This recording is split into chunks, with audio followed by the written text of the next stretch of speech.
Aujourd'hui, j'aimerais parler de la supériorité psychologique des femmes.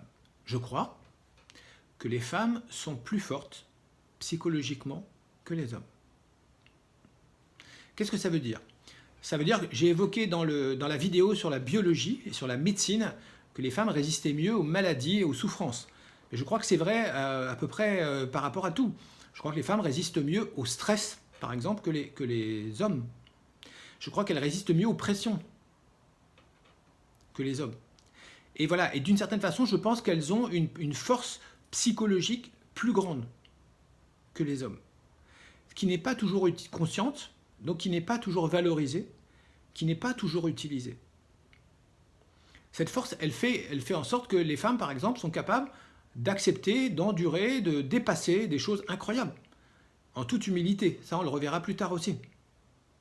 C'est quand même une force incroyable. Mais encore une fois, est-ce que cette force est vraiment consciente chez les femmes? C'est pas sûr du tout. Parce que la plupart du temps, quand on se regarde soi-même, on trouve toujours que ce qu'on fait, c'est normal. Et puis si on est tous pareils, eh ben, c'est encore plus normal.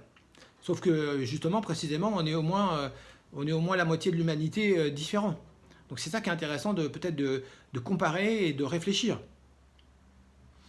Qu'est-ce que ça veut dire concrètement que les femmes sont plus fortes psychologiquement que les hommes? Ça veut dire qu'elles résistent mieux au négatif, à la mort, à la douleur, à la frustration, à la déception, au divorce. On sait qu'en général, les femmes se remettent plus vite d'une séparation qu'un homme. Voilà, c'est un truc que j'ai vu récemment, ça. Voilà. Voilà. Et par rapport à beaucoup d'événements, en fait, on s'aperçoit que les femmes repartent plus vite, se redressent plus vite, se restabilisent plus vite que les hommes.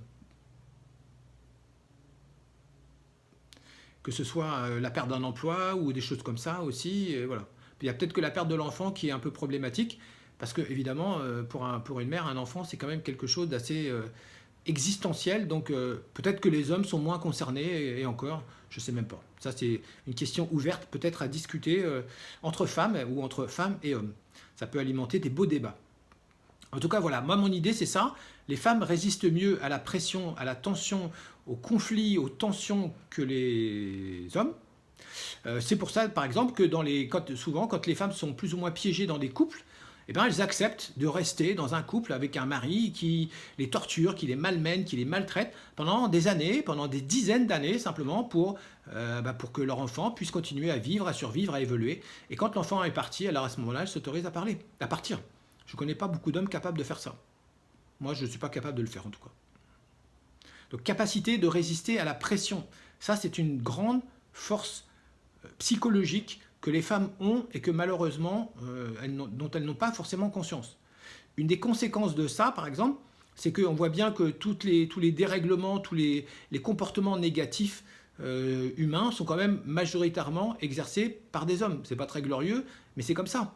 La guerre, c'est massivement une invention d'hommes, même si évidemment, avec l'industrie, ils ont réussi à enrôler tout le monde là-dedans, y compris les femmes, mais n'empêche que c'est d'abord un jeu d'hommes, la guerre.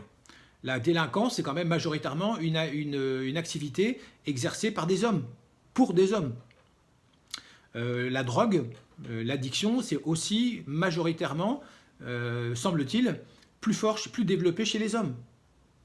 Notamment après des guerres, des deuils, des choses comme ça. Je sais qu'aujourd'hui, on parle que beaucoup de femmes se mettent à l'alcool, par exemple. Le tabac aussi a commencé par les hommes et s'est démocratisé, soi-disant, par les femmes. N'empêche que toutes ces saloperies, elles commencent presque toujours par les hommes. Et elles sont, je crois, plus fortes, plus développées, plus ancrées, plus nécessaires aux hommes. On sait que les hommes se suicident plus que les femmes, donc les femmes se suicident moins. Ça aussi, c'est intéressant. Ça aussi, c'est un élément de preuve. Il n'y a pas de preuve à strictement parler. Il n'y a pas de, de preuves intangibles, puisqu'on est dans le domaine des sciences humaines, et où jouxte en fait la psychologie, la sociologie, et beaucoup d'autres éléments, mais quand même.